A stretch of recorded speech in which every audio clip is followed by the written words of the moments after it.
Good morning. Punta tayo ngayon ng Hong Kong kasi ubos na yung visa ko. Kailangan ko mag-exit para madagdagan ulit yung araw ko dito sa Macau. Ito yung mga ginagawa ng mga Pinoy dito at ibang lahi na naghanap ng work. Pag wala pa silang mahanap na work, mag-exit sila papunta ng Hong Kong or China para mabigyan sila ulit ng panibagong 30 days. Hindi ko alam kung ilan ang bibigay. Basta alam ko parang makaka-stay ka ng makapag-tourist ka ng 60 days or up. Hindi ako sure pero mga ganon, 60. Kaya samahan nyo ako, mag-exit tayo sa Hong Kong para bigyan ulit ako ng another, I don't know kung ilan ibibigay sa akin. Let's go! Time po tayo ng double-decker na bus like this one. Sawa na ako sa ordinary bus. Kaya wait lang po tayo. Pipiliin natin yung sa harap para may magandang view.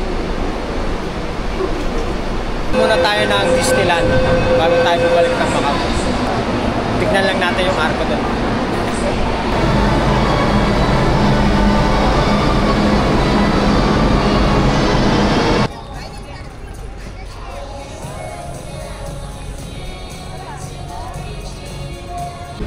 Balik na tayo ng Macau at nandito na yung bus, B5.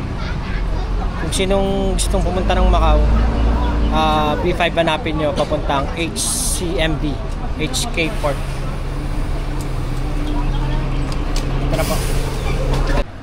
Yun o, bali 3:10 ng hapon ako umalis sa Macau.